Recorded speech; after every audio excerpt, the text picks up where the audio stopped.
মানুষের আঙুলের ছাপ যেমন আলাদা, তেমনি ভিন্ন হয় প্রতিটি মানুষের শরীরের গন্ধ, বয়স, হরমোন, স্বাস্থ্যসহ নানা কারণে এই ঘ্রাণ বদলায়। তবে গবেষণা বলছে শরীরের গন্ধ নির্ধারণে সবচেয়ে বড় ভূমিকা রাখে খাদ্যাভ্যাস। খাদ্য হজমের সময় অন্ত্রে বিভিন্ন গ্যাস ও রাসায়নিক যৌগ তৈরি হয়, যা নিঃশ্বাসে ও ঘামে দুর্গন্ধ বাড়ায়।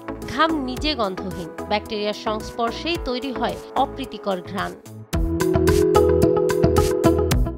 ব্রোকলি, বাঁধাকপি, ফুলকপি জাতীয় সবজিতে সালফার যৌগ বেশি থাকে। এগুলো রক্ত প্রবাহে ছড়িয়ে ত্বকের ব্যাকটেরিয়ার সঙ্গে বিক্রিয়া করলে ঘামে পচা ডিমের মতো গন্ধ তৈরি হতে পারে। আবার রসুন ও পেঁয়াজ হজম হলে তৈরি হয় ডায়ালাইল ডাইসালফাইড ও অ্যালাইল মিথাইল সালফাইড, যে যৌগে দ্রুত দুর্গন্ধ বাড়ে। তবে গবেষণায় উঠে এসেছে একটি মজার তথ্য, যেসব পুরুষ বেশি রসুন খায় তাদের শরীরের ঘ্রাণ নারীদের কাছে বরং বেশি আকর্ষণীয় লাগে। অন্যদিকে ফল ও সবজি বেশি খেলে শরীরের ঘ্রাণ হয় স্বাভাবিকভাবে মিষ্টি ও ফ্রুটির মতো। গাজর, টমেটোর মতো ক্যারোটিনয়েড সমৃদ্ধ খাবার শরীরের ঘ্রাণকে আরও আকর্ষণীয় করে।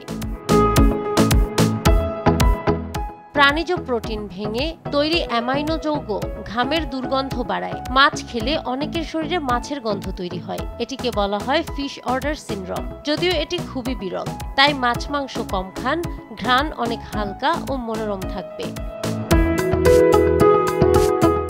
কফির ক্যাফেন ঘর্মগ্রন্থি উদ্দীপিত করে, ফলে ঘাম ও গন্ধ বাড়ে। অ্যালকোহল ভেঙে তৈরি অ্যাসিটালডিহাইড শ্বাস ও ঘামে তীব্র গন্ধ আনতে পারে।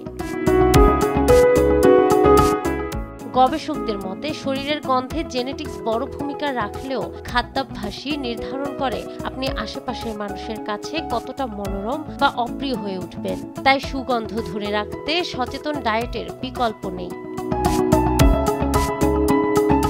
নাহার বৃষ্টি, নিউজ ডেস্ক, দেশ টিভি।